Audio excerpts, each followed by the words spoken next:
위태로운 왕좌. 고구려의 하늘은 여전히 젊었다. 주몽이 나라를 세운 지 그리 오래되지 않았고 강대한 제국의 기틀이라 하기엔 아직 나라의 뼈대조차 완전히 굳지 못한 시절이었다.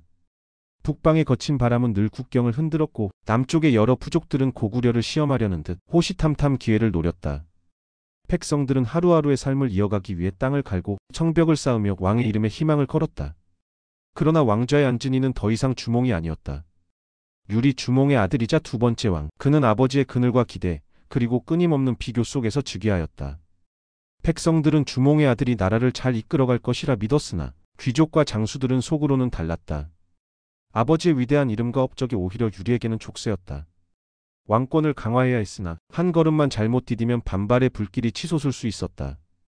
유리명왕의 시대는 그렇게 시작되었다. 제1장 즉위와 갈등의 서막. 즉위식 날 왕궁은 긴장과 불안으로 가득 차 있었다. 백성들의 환호는 들려왔지만 그 소리 뒤에는 속삭임과 의심이 뒤섞여 있었다. 주몽 대왕만큼 잘할 수 있을까? 형제들 사이의 갈등이 왕권을 흔들지는 않을까? 유리는 차갑게 일렁이는 촛불을 바라보았다. 왕관이 머리에 올려지는 순간 그는 자신이 짊어질 무게가 아버지보다 더 클지도 모른다고 직감했다. 주몽은 나라를 세웠다. 그러나 유리는 그 나라를 지켜내야 했다. 궁궐의 장수와 대신들은 서로 눈치를 보았다. 유리의 혈통은 분명했지만 왕위 계승 과정에서 잡음이 있었고 일부 귀족들은 다른 후보를 지지했었다. 즉위 직후부터 그는 시험대에 올랐다. 첫 번째 과제는 내부의 균열을 봉합하는 것이었다. 유리는 연회를 열어 귀족들을 불러 모으고 술잔을 기울이며 하나하나의 충성을 확인했다. 그러나 마음 깊은 곳에서는 경계심을 놓지 않았다. 이 잔치는 화해의 장이자 감시의 자리였다. 제2장 수도 건설과 첫 도전.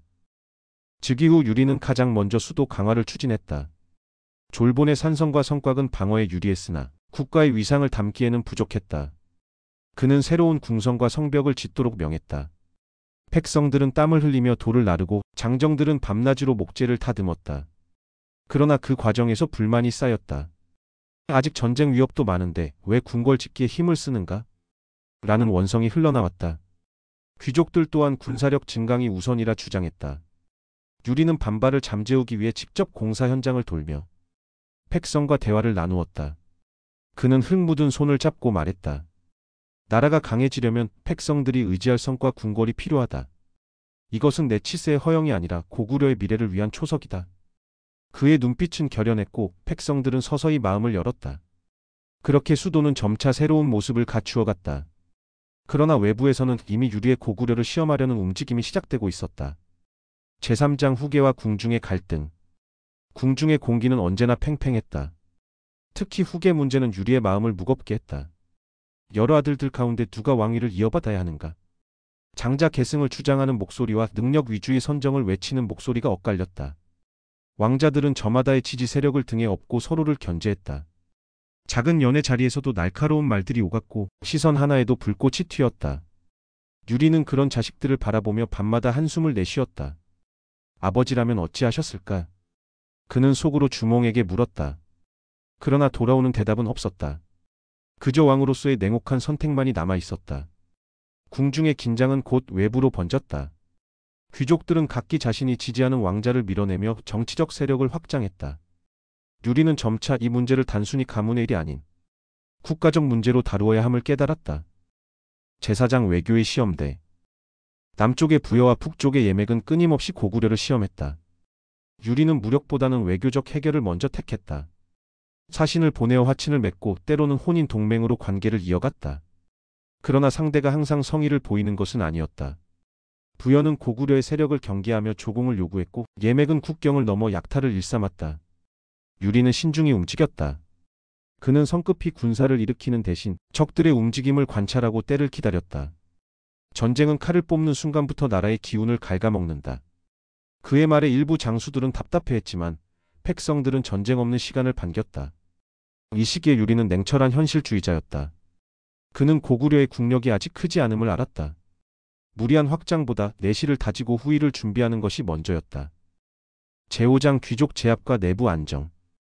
왕권을 강화하려면 무엇보다 귀족의 힘을 제어해야 했다. 유리는 반발하는 세력의 재산을 몰수하거나 성을 옮겨 분산시켰다. 충성스러운 자에겐 벼슬과 토지를 내렸고 불복하는 자에겐 엄한 벌을 내렸다. 이 과정에서 많은 피와 눈물이 흘렀다. 그러나 유리는 흔들리지 않았다. 왕권이 바로 서야 나라가 바로 선다. 는 신념으로 그는 과감한 결단을 내렸다. 백성들은 그의 강경함에 놀라면서도 점차 새로운 질서 속에서 안정을 느끼기 시작했다.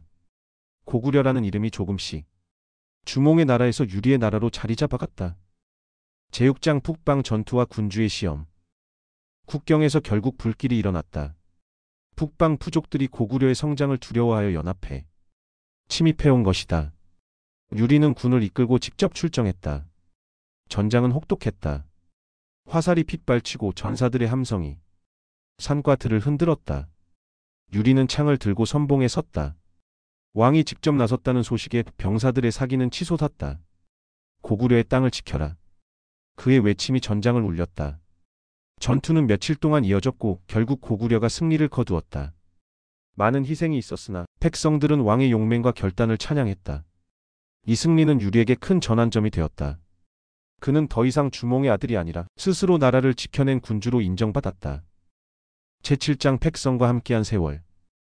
전쟁의 상처를 치유하기 위해 유리는 백성들을 돌보는 데 힘을 기울였다. 세금을 완화하고 흉년이 들자 곡식을 풀어 굶주린 이들을 구했다. 그는 직접 농사 현장을 찾아 백성과 함께 땀을 흘리기도 했다. 백성들은 왕께서 우리와 함께한다 고 말하며 눈물을 흘렸다. 고구려라는 나라는 이제 왕과 백성이 함께 세우는 공동체로 자리 잡아갔다. 유리는 이런 모습을 보며 마음속에 작게 미소 지었다. 그는 여전히 고민 많고 외로운 군주였지만 적어도 이 순간만큼은 백성과 함께 숨쉬고 있다는 것을 느꼈다. 제8장 노년의 유리와 후계자의 그림자. 세월은 누구에게나 공평하다. 강했던 유리의 어깨에도 주름과 피로가 드리워졌다. 나이가 들수록 그는 후계 문제에 다시 마음이 무거워졌다. 아들들은 여전히 서로를 의식했고 귀족들도 각자의 이해관계로 얽혀 있었다. 유리는 가끔 깊은 한숨을 내쉬며 말했다. 나라를 세우는 것보다 더 어려운 것은 나라를 지켜내는 것이다. 그의 노년은 외로웠으나 동시에 성숙한 통찰로 가득했다. 그는 자식들에게 남겼다. 왕은 백성을 위해 존재한다. 너희가 왕자를 다투는 이유가 권세가 아닌 백성의 아니길 바란다. 유리명왕은 역사 속에서 언제나 주몽의 아들로 불린다. 그러나 그의 삶을 깊이 들여다보면 그는 스스로의 길을 걸은 군주였다. 그는 화려한 정복보다는 내실을 다졌고 불안한 왕권을 타잡았으며 백성과 함께하는 나라의 기초를 마련했다. 그가 세운 기반은 훗날 고구려가 동북아시아의 강자로 성장하는 데 밑거름이 되었다. 촛불처럼 흔들리던 즉위 초년의 불안은 결국 단단한 빛으로 남아 고구려의 역사를 비추었다. 유리명왕 그는 결코 주몽의 그림자에 머무르지 않았다.